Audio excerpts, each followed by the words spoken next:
We're looking at the buy, sell, holds, and trades for fantasy football from tonight's Thursday night game between the Niners and the Rams. This one was fun to watch, but before we dig into this, you need to click that subscribe button right now because we're looking at your players every day. We're doing deep dives with the You Need series. We're helping you set your lineups by looking at every single matchup. We're also doing player rankings. We're doing wide receivers tomorrow. And then on top of that, we're recapping the games. Click that button. Stop missing out. But this game was fun. Now, when I was looking at this matchup this morning with you guys, I was very hesitant about this matchup. I was very questionable. And there's a lot of reasons why. Like, I knew it could go either way, and it kind of did. It kind of did. And I knew it was not a safe game. I knew it wasn't.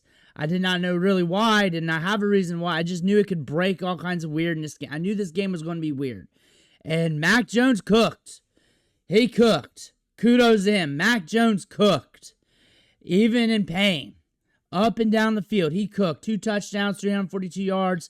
That dude was a warrior today. Getting it done.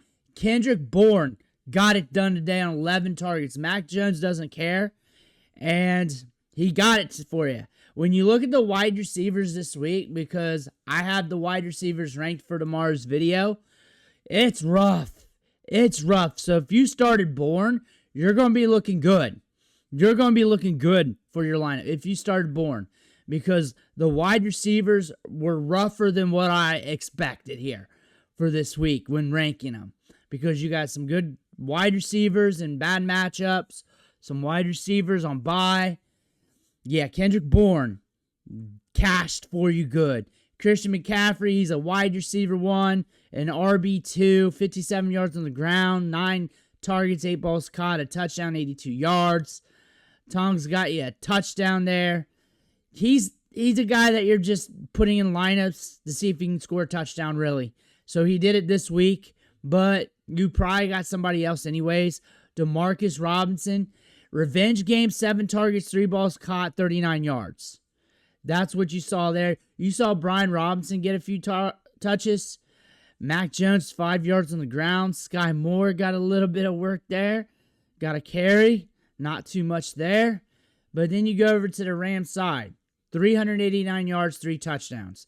In the last 4 games, usually these quarterbacks on either side, I get it, Mac Jones wasn't there, but they're usually hovering around like 200-something. So they really exceeded those numbers over the last 4 games.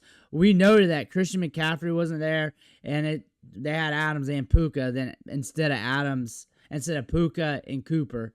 And that's been a huge impact for this offense. Puca Nacua, 12 targets. Just getting work all day long. All day long. Tutu Atwell is a guy you got to think about in fantasy. A wide receiver that can break loose downfield on any given moment. Came close to cashing big. And that's him every week. And there's going to be a few games he cashes big. Kyren Williams gets 2 touchdowns. Gets a lot of extra work. Had that fumble, though. Sean McVay's pissed at these running backs. Him and Blake, I bet he's pissed at these running backs right now. These running backs are going to get duct tape, like strapped to their hands over the next week. Sean McVay's pissed right now. Kyren Williams and Blake Corum. Kyren Williams got a lot of work. It was great fantasy. Sean McVay's pissed. Sean McVay doesn't take shit from running backs. Ask Cam Akers. And you had big mess-ups from Blake Corum and Kyren Williams in this matchup. The Rams should have won this game. The Rams should have won this game. The Rams should have won this. And you're looking at this. Davantae Adams got you there. He got you at least to the fairway. And then Puca Nacua cashed. Nobody else got you to the fairway. Tutu Atwell was close to the fairway. Did not get it. Actually, well, of course, running back. I'm looking at the wide receivers. Nobody else. Kyren Williams exceeded that. Kyren Williams cash. Your cashers, McCaffrey, Kyren, Puca, Adams pushing cash around the fairway. Kendrick Bourne cashed. Tonges might have cashed for the tight end spot. Jones cashed. Matthew Stafford cashed. I was leery on this matchup. I was leery on this matchup going in. First off, I saw a lot of bettors chasing the Rams money line on TikTok. I saw that a lot. A lot of those algo guys. That blew up in their face. I saw that. I saw the over-under. What are we at? 47? 47 and a half? No, 44 and a half. They beat that, right? They beat the over-under. I said we'd get moderate movement. We got good movement. We got good movement.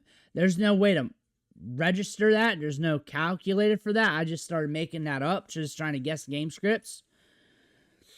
I knew something was going to break weird in this game. I just couldn't tell you what. I was scared of this game. I'm still scared of this game. If I'm a Rams fan, you're definitely scared of this game. One thing is Al Michaels needs to retire. He's 80 years old. He's cooked. He's cooked. Him and Rich Eisen, both of them are cooked. There's nobody more cooked than those two guys announcing. And I don't understand why we have these old heads they're allowing them to stay employed. Like, us as consumers, we're smart enough to know, like, you can put somebody else in. Like, they're not doing good enough. And they were never really that great anyways. I mean, it's a great voice. I mean, the presence on the TV, people know who they are. We'd figure it out. I think you need to put those guys to pasture right now. Like, both of them. I mean, Al Michaels has been cooked multiple weeks. Rich Eisen has been cooked for a bit. Rich Eisen not in this game, but I have to bring that up from the last time I had brought that up. Like, both these guys are cooked. They're over. They're done. They're done. They're done. But when I look at mistakes from this matchup, I think the big thing that hung me up was that I was scared of this matchup. And I said I was scared of this matchup. And why? Because I thought there was going to be some weird flow to it.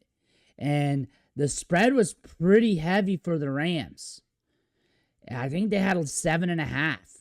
And I knew something about the 44.5 over under, or that spread was going to. I knew something was going to be weird with that. And I did not know if that spread was indicative of the Rams being up ahead or something like this. I just didn't know. Kendrick Bourne, I think if I had rankings out on Wednesday, I wouldn't have him high enough to get this total. But I would have had him high enough where you would thought hard to start him. Looking at the rankings at wide receiver, it's going to be hard not to. Like, I tried to rank 50 wide receivers. It's rough. It's rough this week. If you started Kendrick Bourne, if you got to start Kendrick Bourne in a redraft league, 12 teams or higher, you're winning this week unless you bomb everywhere else. You're winning this week. It's a win. You already got it on Thursday. If you started Kendrick Bourne, I said both these quarterbacks were good enough to get you to the fairway. They exceeded that. I said nobody's going to bench Christian McCaffrey. Nobody was going to bench Puca. I'm always going to put in Davantae Adams. Like, you're starting your studs. Really, this was a game that just was point blank. Point blank, you just roll your guys and roll with it. What really hung me up was this game script trying to predict it. It was a hard one to predict. I wasn't predicting Niners over Rams. I just knew I was scared of it. And I remember I was saying, I'm trying not to be wishy-washy. Guys. I just see this going a million different angles. This was one of them. Mac Jones rolling up and down the field, holding his calf all day, screaming in pain, just throwing rockets, throwing lasers between linebackers. Like, I knew some weird shit was going to happen. I just knew it. One, divisional matchup.